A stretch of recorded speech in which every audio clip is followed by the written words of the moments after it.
Hello, hello, hello. Assalamu alaikum. Ji ayanu pakhair ragale.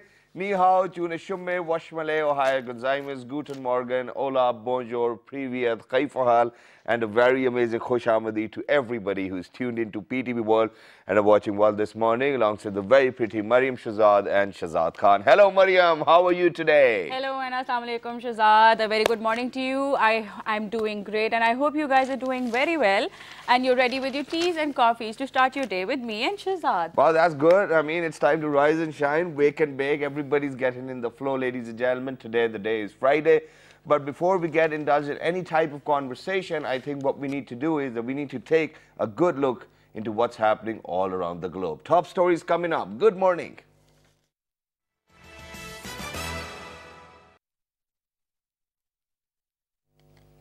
Prime Minister Shahid Khaqan Abbasi has reiterated Pakistan's commitment for the promotion of peace and stability in the region.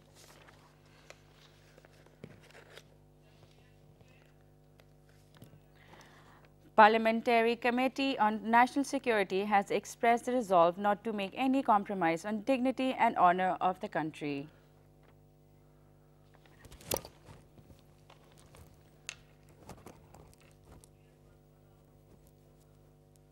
A very sad news indeed came in last evening. Renowned chef and media personality Zubaida Tariq has passed away in Karachi after a brief illness.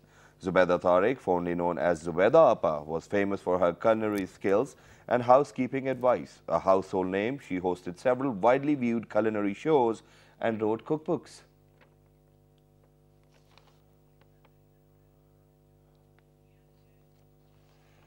The first snow in East China at the New Year created magnificent winter scenery in the city of Suqian.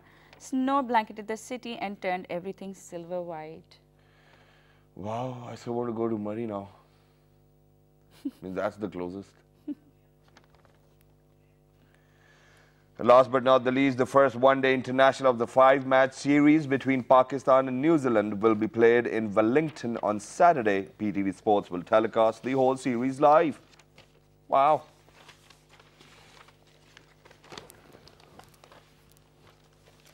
Well, ladies and gentlemen, these were the top stories for today, and time now for a public service message, which obviously Mariam is going to do the honors. So let's go ahead and take a listen at what Mariam has actually got in the box for all of us. Public service message coming ahead.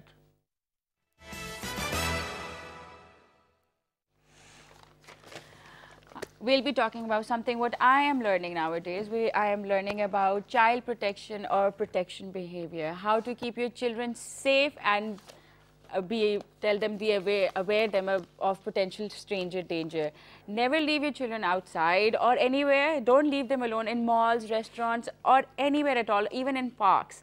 Just keep a close eye, please keep a close contact. Like I've taught my daughter, like if a stranger comes up and talks to you. Our daughter, in fact. Our daughter. Yeah. Sorry, it's all right.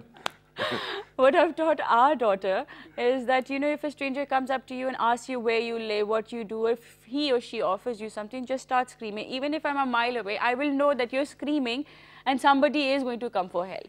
So I think you guys should do the same. Always keep your children very close because children are very naive and they can be easily manipulated. Like, for example, yeah, go ahead. There is a playhouse here that conducted a drill. And I really liked that. She said it was very interesting. Right. You know, it's a playhouse where parents leave their children and go out, and you know the children keep on playing there for an hour, and then they go and do their house chores and housework.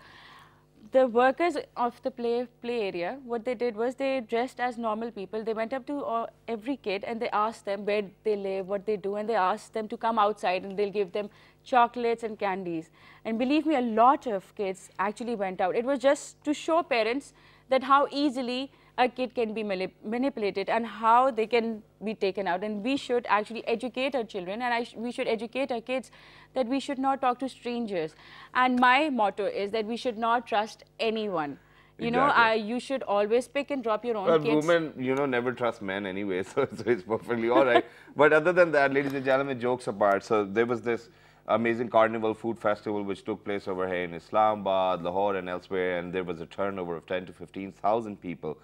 So I was very amazed. In fact, I was horrified to see that, you know, every other second since I was hosting that event, so there would be a mother coming up crying that, you know, oh, I've lost my kid. Now, as a matter of fact, why do you think that parents actually sway into all of that what's happening all around them, and why can't they concentrate on their kids? And if you want to take a break, I think what you need to do is you need to drop your kids to their nanas or nanis or dadas or dadis. I think this is the best solution. Please look after your kids because they are the epitome of every soul. So please look after your kids. This is one thing. But other than that, now I think we need to move on with what we are discussing today. So Mariam, would you mind doing the honors? What are we talking about today? We are going to discuss a very important and very informative topic, and it is, I think this PTB World is a great platform to create awareness. Thank you, yeah. Yeah, go on. Create awareness of this, and I think we are going to really enjoy this. We have a very wonderful and apt guest with us today in our studio, and Shazal would do the honors. Obviously, so ladies and gentlemen, keeping in mind, we are going to talk about genetic disorders quite a lot of times. You know, there are stereotypes too as well. We do have these women health workers who actually go door to door in rural areas, but in urban areas, we do have gynecologists where we go, and then, you know, for the 9 months we go on and, you know, keep a check on what's actually happening with the pregnant lady, what's happening with the baby inside too as well. And for all of those 9 months, everything's going perfect. But I don't know, all of a sudden, when it's your delivery date, they say, oh, the umbilical cord is all around the neck. What do we have to do? So that is one question I'm going to ask one of the doctors now, you know. here. So all of these things do happen, but we are going to ask them. We have got very apt guests over here in the studio. We'll ask them, how does genetic disorders take place? What happens? How to avoid it? How to avoid it? Is it inherited? Cousin marriages? Smoking? All of these things will be discussed. So please make sure that you stay tuned. So on my right-hand side, a very legendary personality over here in Islamabad and in the entire Pakistan. I think half our population actually was born with her hands too as well. She's a fellow of Royal College of Obstetrician and Gynecologist. She's IVF specialist from Sydney, Australia. Currently head of department SKMS, which is Salma Kafil Medical Services. I think everybody's getting a point who I'm talking about. She's none other than Dr. Salma Kafil Qureshi. Hello, ma'am. Assalamu alaikum. How are you? Welcome and thank you for joining us. Thank you very much for joining us. Alongside Dr. Salma, we have been joined by somebody who is a BSc Biosciences, MSc Human Clinical Embryology and Assisted Conception, distinction from UK, Clinical Embryologist, SKMS. She's none other than Ms. Sara Mahmood Qureshi. Hello, assalamu alaikum. How are you? Welcome and thank you for joining us. Thank you very much for joining us once again. And alongside Ms. Sara, we have been joined by somebody who's an embryologist, and her PhD is actually going on reproductive physiology. She's none other than Ms. Rifat Bibi. Hello, assalamu alaikum. How are you? Assalamu alaikum. Thank you very much for joining us. Last but not the least, very rare case. You really do not find people in, I mean, you do find people in genetic studies too as well, or related to gynecology or genetic disorders. He's a clinical geneticist, head of department of genetic department, SKMS, Salma Kafil Medical Services. Once again, he's none other than Mr. Jawad Muhammad. Hello, assalamu alaikum. Can you see me from there? Yeah, I can see you. All right, that's good. Thank you very much for joining us. So, Mariam, would you mind starting the conversation? Let's see, what do you have in the box? I have a lot of questions today, and a lot of them are related to miscarriages, genetic disorders. I know a few. I have a lot of questions. I think a lot of people would like to ask the same questions also. So first of all, who should I start with? Let's start with Doctor. Yes. How to avoid miscarriages, you know? And what are the abnormalities that comes with the chromosomal abnormalities with miscarriages? In fact, miscarriages, if we just take in nature, miscarriages, incidence of miscarriages is very high. If I say it's more than 50% in now natural pregnancies. Exactly. So that will be not strange. Some pregnancies, they just miscarry even before they've been diagnosed, nearly 25%. And other 25%, then they get miscarried by various reasons. And number one, most of the pregnancies which get miscarried, there are genetic defects. Okay. According to one study, it was nearly a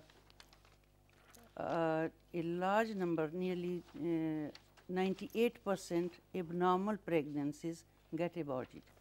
So, if you see, that's a very high number, but when the study was carried out, so they were all genetically abnormal. Okay. So, when very early pregnancy gets miscarried, and then we should not just get too much carried away, because it's a nature's way of screening the pregnancies. Right.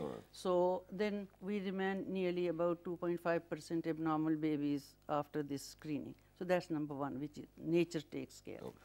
Apart from that, then it comes like how the causes. So, second comes when there are some deficiencies in early pregnancy. When it gets implanted, there are hormone deficiencies, especially progesterone hormone. And then stress, maternal stress is also one of the causes when there is too much going on in mother. And after that is the abnormalities, like uterine abnormalities, implantation So, abnormalities. what causes the abnormalities in a fetus? Well, If we go first on this one, the most important cause of recurrent abortions, where we are much more concerned, that is related with multiple things, like maternal and the paternal contribution. So, this is like mother has some autoimmune problem, the coagulation. What is an autoimmune problem? Like when the body produces some harmful antigens, and there is antigen antibody reaction, and that can kill the baby as well. Okay. Same is with husband. When husband's sperms have some problem of autoimmune problem, and that problem also causes miscarriages, because that sperm is not that healthy and the pregnancy will abort. So, those are the major causes relation to kind of contribution from parents. The other one, which is more important, is the coagulation defects, what we call. Coagulation defects, when baby gets conceived and there are some problems in the coagulation, and the circulation is poor to the fetus, and the fetus dies and gets miscarried. So, then maternal uterine environment and the problems like fibroids and polyps and so on, and cysts. So, they are the contribution of miscarriages. So, we evaluate a patient, make sure they do not have all those causes, so then we treat the patient. Amazing that is, but I'll move on to Jawad over here, since you're a clinical geneticist yourself as well. What are genetic disorders and how are they caused? Because I don't think that many people are actually aware of genetic disorders too as well. Actually, different type of genetic disorders. Go ahead, tell us every type. So, there are, if we look simply to a person, then there are two types which can be inherited. The other type is acquired, which a person acquired over his lifetime. These are the genetic disorders, and the one which is inherited, which he inherits from their parents. So, actually these are the main two types. But if we look into the genetic disorders, so then the genetic disorders can further subdivided into multiple types, like the number of gene it gets involved in. Like if a disorder is monogenic, if the disorder is multifactorial. The monogenic disorders and those disorders that can be easily prevented then, but the multifactorial are the extremely hard ones to get prevented. So, these are further subdivisions of all these disorders.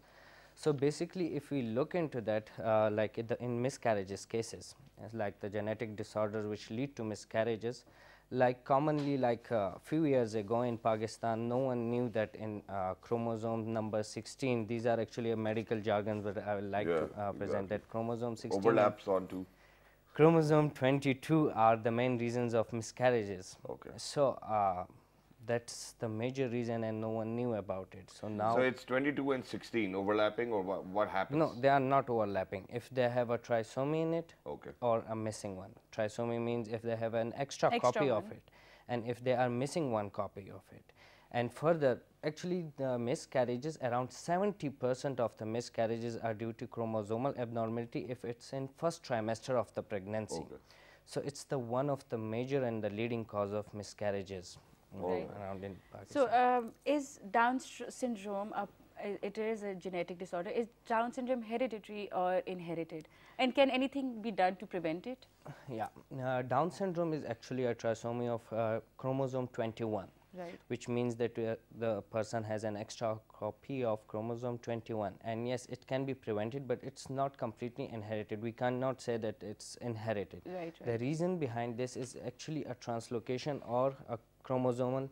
Like when we used to study mitosis and meiosis in our biology in school time, I Right, used right. to hate it a lot.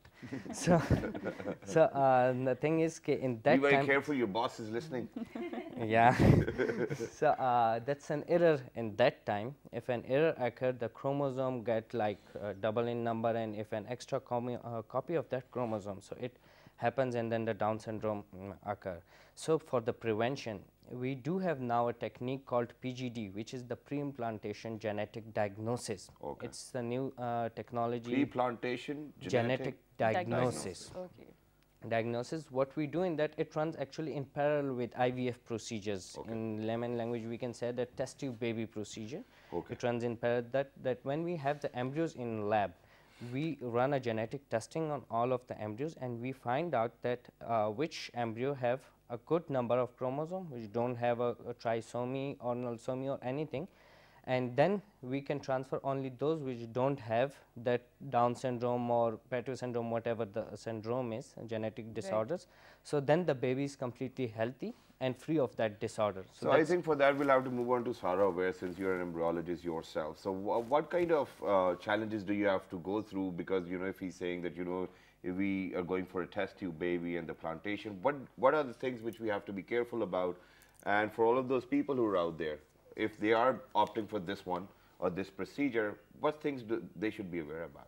Okay, IVF, again, like Javad previously mentioned, it's test tube baby. So Yeah. test tube baby procedure, the success rate, again, it's not, people come up say for Is it short, 100% or not? is it 100% or not? It's not. IVF, the success rate is around 30 to 45%. Okay. So the procedure that Javad was talking about is PGD and PGS. PGD is pre-implantation genetic diagnosis, and the other one is pre-implantation genetic screening. Right, In right. screening, it's the lab-wise, it's actually the same. You take the male gamete, you take the female gamete, you combine them in an IVF lab, and you culture them. So once they're cultured, they're embryos, which are potentially babies. So what we do is we just take a cell Implant them. from the embryo and we send it for genetic analysis. Right. In the analysis, we can find out the chromosomal abnormalities, whether they're chromosomally normal. We could even find out about gender, which may be important in certain conditions which affect a specific gender, which are called X-linked diseases. Yeah. So all these things we can find out once we are sure, okay, fine, this particular embryo is completely normal. We can then transfer back into the mother and hopefully it'll implant.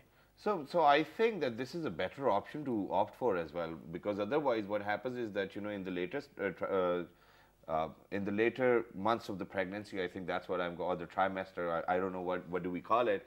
So what happens is that we really do not have an option to abort too as well, Exactly. because the doctors do not even let you opt for that. But in the first trimester or in the second one, I think we still have an option. So Kafil Bibi, I think I'm going to move on to you. So if we have a rate of 30 to 40%, are there chances that we are going to increase the success rate of this procedure too as well? Because then we can check for all the chromosomal abnormalities and whatnot, and it's going to be all safe havens. Yeah, but actually there are some things that are out of our control, because the implantation is very it's a tricky part, and every individual is an individual entity, and they have their own implantation window. Yeah. So what happens that we screen the embryo, we select the best one, we select the one to the stage that is the most advanced one, the blast stage, which Yeah. is the stage that get into and that's the implant. But still there is we see that the success is like 35 to 40%, not more than that. All right. There are a few tests that are available now, we can check the endometrium to test whether I don't know what that it is is, the but time for still. the implantation or not. And secondly, we can do assisted hatching, that is thinning of the zona so that it may get adhered with the uterus. Yeah. But still, there are some things, few things that are still under the research, and they are still going on to explore further that what are the reasons. We will behind. definitely come back to that. But ladies and gentlemen, people over here in Pakistan are very fond of having sons, rather than daughters. I don't like those people certainly, but as a matter of fact, what I wanted to ask was whether with this procedure can we opt to have a son or a daughter. Stay tuned if you want the answer. Good morning.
Badshai Mosque or the Royal Mosque in Lahore, commissioned by the 6th Mughal Emperor Aurangzeb in 1671 and completed in 1673,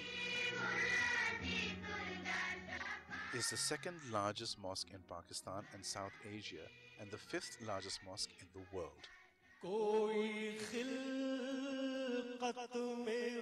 Epitomizing the beauty, passion and grandeur of the Mughal era.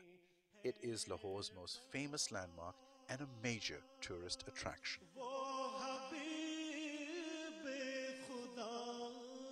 Capable of accommodating 5,000 worshippers in its main prayer hall and a further 95,000 in its courtyard, it remains the largest mosque in the world. From 1673 to 1986, a period of 313 years, when overtaken in size by the completion of the Faisal Mosque in Islamabad. Today, it remains the second largest mosque in Pakistan and South Asia and the 5th largest mosque in the world after Masjid al-Haram, Grand Mosque of Mecca, and Al-Masjid al-Nabwi, Prophet's Mosque in Medina. The Hassan II Mosque in Casablanca and the Faisal Mosque in Islamabad. To appreciate its large size, the 4 minarets of the Badshai Mosque are 13.9 feet, 4.2 meters tall than those of the Taj Mahal, and the main platform of the Taj Mahal can fit inside the 278,784 square feet courtyard of the Badshai Mosque, which is the largest mosque courtyard in the world. Architectural wonders of Pakistan.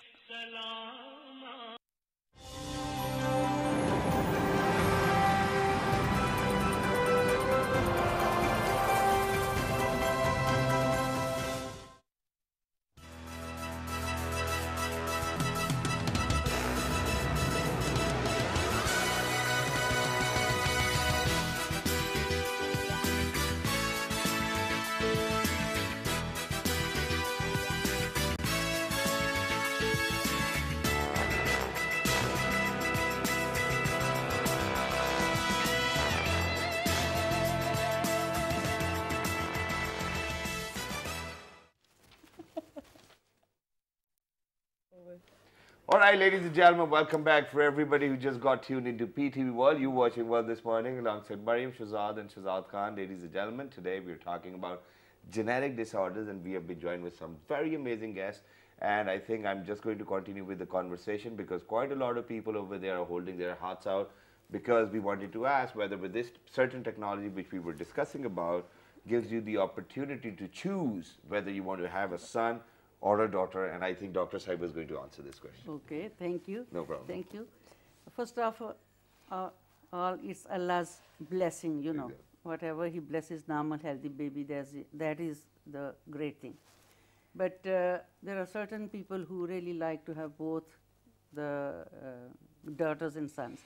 So if they have sons, they want a daughter, and if they want to have daughters, they want a son. Right. And son's graph is higher. Yeah. So, in fact, there are techniques. It used to be for centuries people been throwing, even if we go in Tib Islamic. Yeah. There are recommendations what to use to improve the male gender. Yeah. So, there were procedures like segregation of the sperms and just taking the sperms which were which was kind of a male XY. Yeah. So, that was a microscopic thing which randomly segregated the sperms, and then desired gender sperms were transferred. Okay. So, results were about 85 to 90% that male incidence of male child was increased. Okay. But now we are doing the PGD. Here, what is the procedure? That was in a natural kind of cycle. So, you just segregate the previous one and you inject the sperms in the uterus. But this one goes through the IVF, which is a in vitro fertilization, mean we have to get eggs from the female and sperms from the male, just put them together, fertilize them, and when that embryo fertilized kind of baby, we can say, so then that gets biopsied, Okay. or that one cell biopsy will indicate this is a girl or a boy. Okay. So, then that particular embryo gets transferred back into the mother's womb. So, in this way, if the pregnancy, this procedure is successful and pregnancy takes place, Right. so it means this is going to be a baby boy, and 99.9%. Right. So, that's a successful procedure. But this procedure is expensive, Okay. and also it's about 45 to 50% Chance. successful Right, chances of having a pregnancy. Okay. It doesn't mean that they can't try again. They can try. So, maybe in the second they are more. I think they'll have to come back the second year exactly. because they have to Yeah. earn enough money then as well. So, Because fine, you just said fine. it's an So, this expensive is procedure. now with the Allah's blessing, it's a reality that science Right. has reached to this. That's great, but And- you know, this is Islamic Republic of Pakistan. Do you think that the Sharia law over here allows us to go Yeah. through such procedures? This, in fact, I think it was February 14, roughly. I think there was a this council's international meeting on Sharia laws, and Right. it was recommended that anything which takes place between husband and wife, any scientific Yeah. procedure, that is allowed. Legal, so yes. that's legal. So that's why we started this. Yeah, the term, Right. the term was something else, which I'm worried about. Surrogacy. Surrogacy. Surrogacy, yeah. That Yeah. is surrogacy is something different. Okay. Surrogacy is a kind of procedure which Where the what- other person carries exactly. the baby. What happens that the couple whose wife is very sick or has some problem, Okay. she can produce eggs, but her womb or her body for some reason cannot host that baby, and she cannot keep the baby in the uterus, and that embryo gets transferred to a volunteer mother. Okay. So, unfortunately, so this happens actually, Okay. but this is because Sharia does not allow this one. So, this is very, very clear to the Audiences. Audience also, that Sharia doesn't allow because it involves another person. So, Sharia within husband, wife, any scientific technique, no problem. Amazing. Okay, before I ask the next question, I will tell everyone that I have a daughter and she's no less than a son. And I think sons or daughters, I We think they're have the a daughter, same. bhai. We have a daughter. Yes, we have. She's not less than a son. It's all right. It's all right. We tend to forget. Yeah. It's We, okay. our daughter is no less than a son. All right, go ahead. Okay, my question is from you, Rifat. Tell me, what is the procedure for premature ovaries and menopause? Yeah, there are different reasons for the premature ovarian failure, and you know, it's very common now that the female, their ovarian reserve get exhausted, and we have seen many girls with the age of 28 or like 30, 32, 35, that they present with amenorrhea with no cycles. So when we see the picture, it's more or less like a menopausal female, and now previously they have no option for the treatment, but Allah subhanahu wa ta'ala, when there is some disease, He sent the cure as well. So now there is a hope for the ladies with such condition that we are offering them, we say it a PRP treatment for ovarian rejuvenation. Right, right. So that is a platelets rich plasma, and initially it was used for the hair growth, for the skin for enhancement. the skin also, yes, Yeah. yes. And now it has a role in the fertility, and especially for the females. So the female who are suffering with this condition, they are welcomed and they can come to us and have a treatment. And after 3 months, we normally expect the patient go back to the normal and they have their cycles and all the things.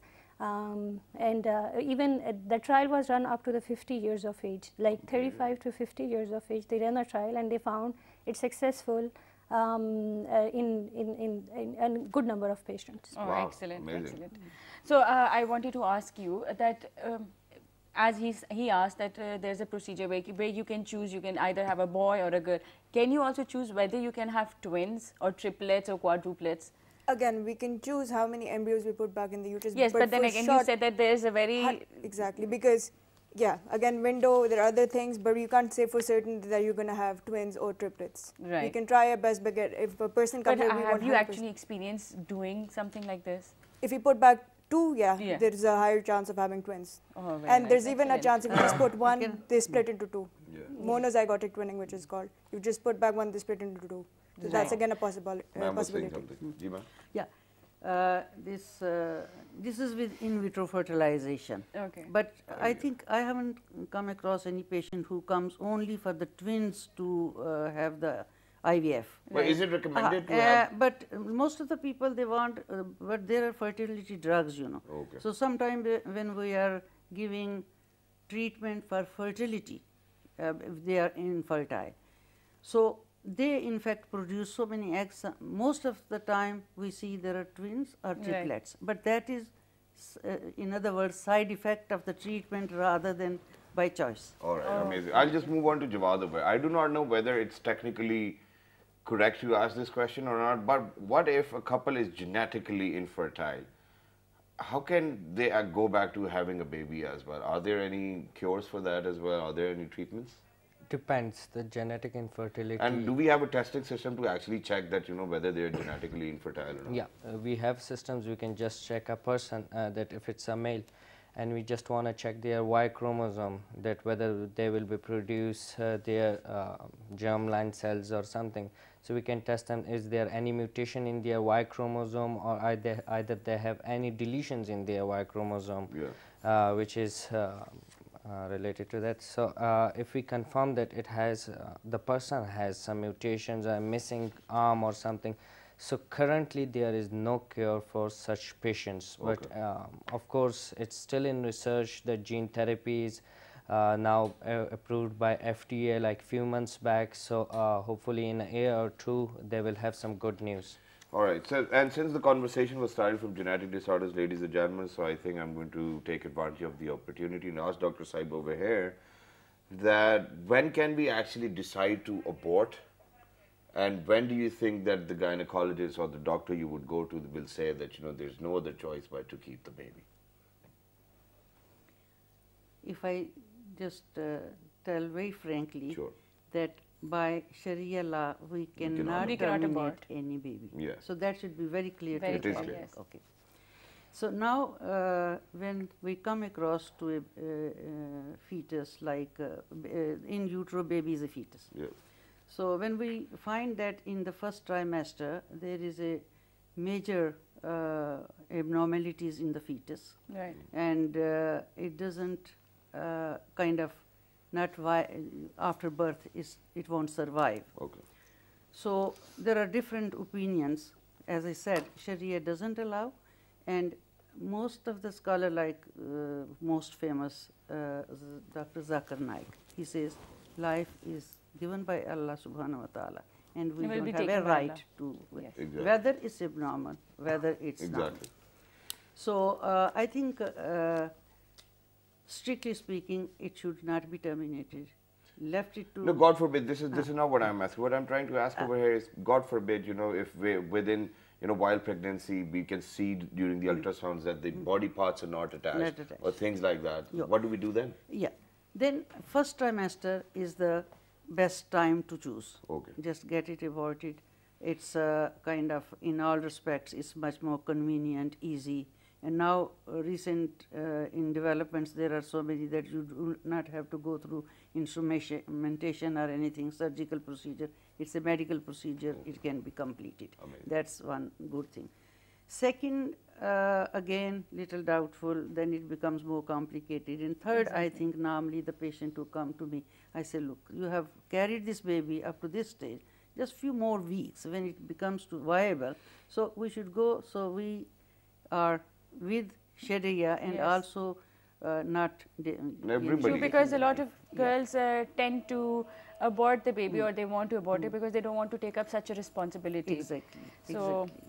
that was the Yes, so I think now coming back to a point where we're actually running short of time. We've got last I just 5 need minutes. to ask one last question. ahead. Tell me, if a man and a woman smokes, does it have any effect on the pregnancy and on the genetics? Definitely. It It's does? a very strong But effect. I have a few examples of one of someone I know. She or he, her husband used to smoke also, but the baby turned out, mashallah, se fine. No, it's not that everybody will suffer, Right. but everybody when they smoke, their body responds. Differently. Number one, when male smokes too much, so there is a problem of infertility because it causes damage to the sperms. Right. Same way, if female smokes and she is pregnant, so the blood which rushes to the baby, so that blood gets affected and baby gets the effect of this smoking. Right. And babies are normally small for their age and they are weak. And people usually say, "Bacha bada kala hoida."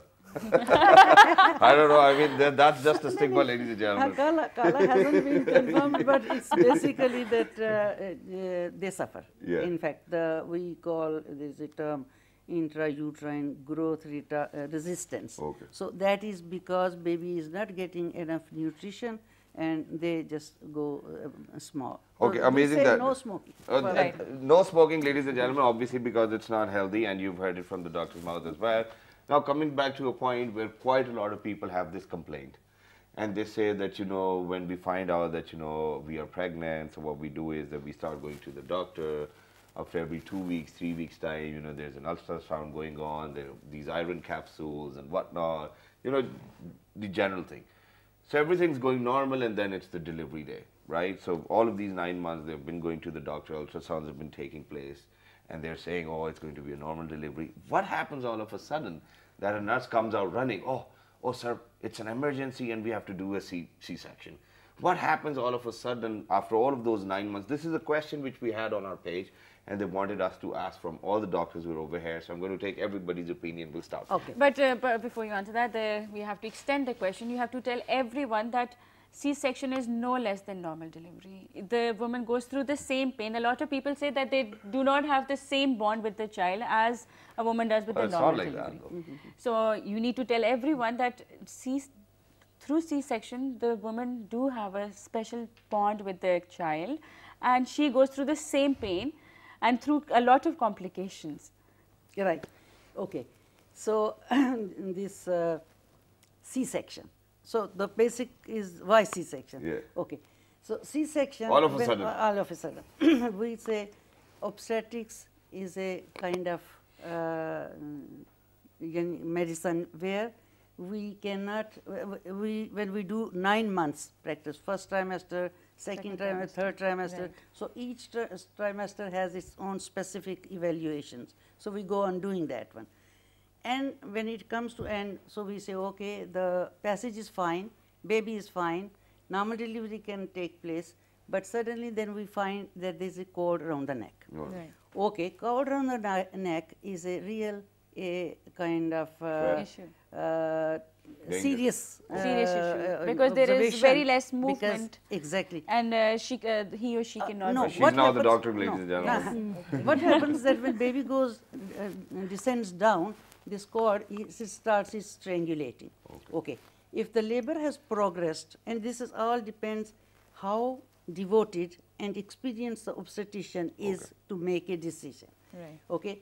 So if the dilatation is just very close, and we say within the next 20 minutes, and nowadays all the labors get monitored with their contractions, with their the fetal heart rate, and that shows how much we can wait. So if it's going with a mild decelerations, which does not affect the fetal oxygen, brain oxygen, that we call circulation. Very amazing. And since we have to wrap it up as well, one last question, very small thing, and that is, do you think that people over here within Pakistan do it on purpose too? Just say yes or no. I mean, it's for the awareness of yes. people. Well, I think that is, I will avoid to do that. All right. Thank you very much, everybody, for joining us. Thank you very much. It was a lovely conversation. I hope you guys loved the show today.